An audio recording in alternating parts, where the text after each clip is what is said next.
Welcome to the selection classes. तो आज के शॉर्ट वीडियो में हम लोग सेट थ्योरी के बारे में बात करेंगे।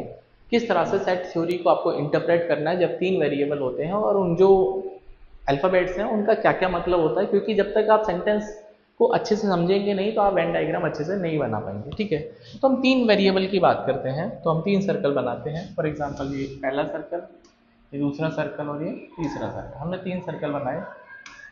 इसको थोड़ा सा एक काम करते हैं, कलर भी अलग अलग ले लेते हैं। एक ब्लू कलर का बनाते हैं और एक हम बनाते हैं लाइक वाइट कलर का। तो ये तीन सर्कल हमने बनाए, दैट इज ए, बी और सी। ठीक है, तो ये कितने एरिया आपको दिखाई दे रहे हैं? सर हमको 7 एरिया दिखाई दे रहे हैं। पहला तो ए, बी, सी, फिर ये डी, ई और एफ और जी, ये 7 एरिया में डिवाइड हो गया। ठीक है, तो ए का मतलब क्या है, बी का मतलब क्या है और सी का मतलब क्या है?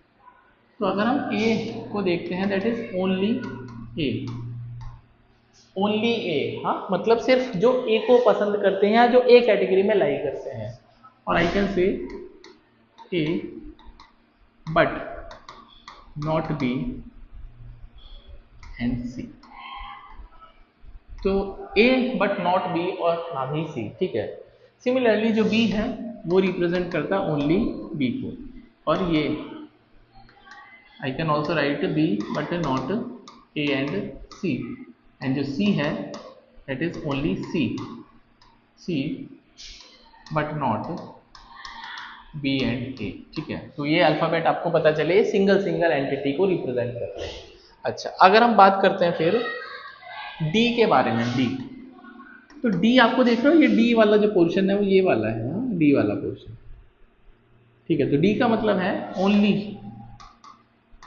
ए and B both, sorry D को हम सी मान देते हैं, only A and C both.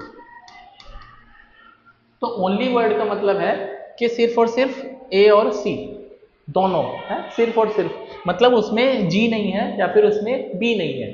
ठीक है, और I can write A and C but not B. ठीक है, तो ये स्टेटमेंट बड़ी इंपॉर्टेंट है। सिमिलरली अगर मैं ई को देखूंगा तो ओनली ई के लिए ए एंड बी बोथ, और A and B but not सी।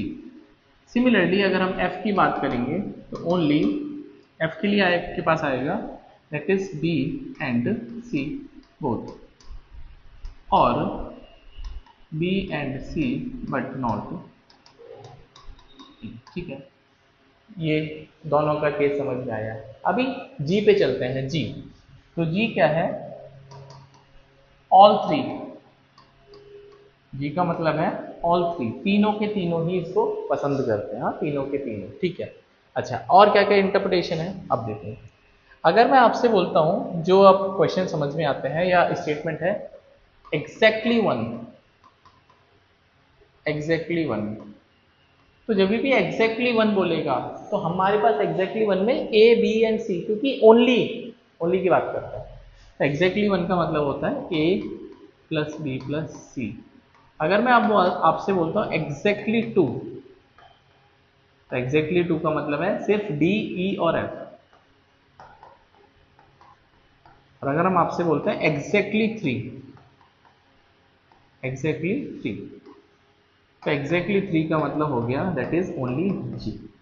ठीक है, एग्जैक्टली का मतलब है कि आपको फिक्स करना है, ना ज्यादा ना कम। अच्छा, उसके बाद क्या, अब एटलीस्ट पे चलते हैं। एटलीस्ट, एटलीस्ट वन, तो जब आप एटलीस्ट की बात करते हो एक या तो उससे ज्यादा, तो एक वाले कौन कौन है? सर ए बी सी तो है ही है, ये तो एक वाले। दो वाले कौन है? डी ई एफ, ओनली दो वाले, that is D plus E plus F, और दो से ऊपर तीन वाले भी हैं जी। तो इसी को हम बोलते हैं that is A union B union C. तो यूनियन का मतलब सबको मिला के एटलीस्ट आता है। क्या आता है? एटलीस्ट। अच्छा, अगर मैं आपसे बोलता हूं एटलीस्ट टू, एटलीस्ट टू का मतलब होता है कि दो या उससे ज्यादा, दो या उससे ज्यादा, तो दो वाले में कम से कम डी ई एफ तो आएगा ही आएगा। D plus E plus F plus 2 से ज़्यादा 3 वाले भी आएंगे, दैट इज जी। ठीक है, तो ये एटलीस्ट वाली कहानी भी आपको समझ में आनी चाहिए। ठीक है, ये एटलीस्ट वाली भी, एग्जैक्टली वाली भी कहानी आपको समझ में आनी चाहिए। ठीक है, अच्छा, अगर मैं इन तीनों को ऐड करता हूँ, एग्जैक्टली 1, एग्जैक्टली 2, एग्जैक्टली 3, हाँ, इनको अगर मैं ऐड करता हूँ, तो ऐड करने पर आपको पता चलेगा a plus B plus C plus D plus E plus F plus जी।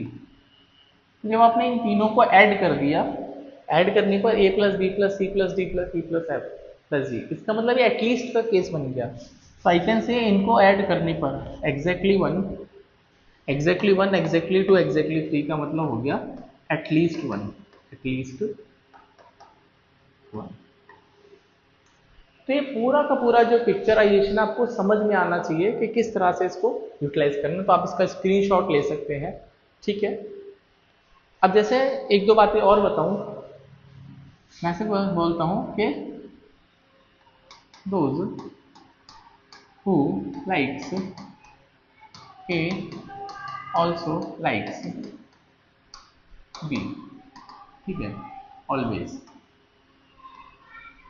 मतलब जो भी कोई ए को लाइक करते हैं वो बी को भी लाइक करेंगे। इसका मतलब A is a subset of B, मतलब सबसेट वबसेट छोड़ो, आपको डायग्राम आना चाहिए।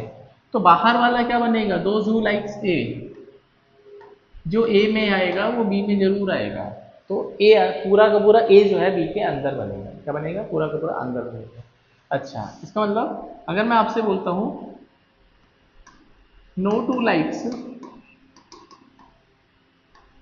ए एंड बी, मतलब ए और बी में कुछ भी लाइकिंग नहीं है, कुछ भी कॉमन नहीं है, तो आप इस डायग्राम को ऐसे बनाओगे, हाँ, A and B, there is nothing common, right, there is nothing common. ये एक दूसरे को डिसजॉइंट सेट बोलते हैं अगर हम सेट लैंग्वेज की बात करें, तो देयर इज नथिंग कॉमन। तो ये बात भी आपको समझ में आनी चाहिए, no two likes A and B, तो ये भी आपको समझ में आना चाहिए। ठीक है, अगर मैं आपसे बोलता हूं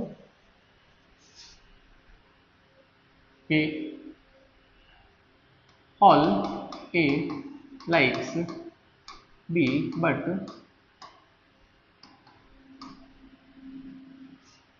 no one likes B and C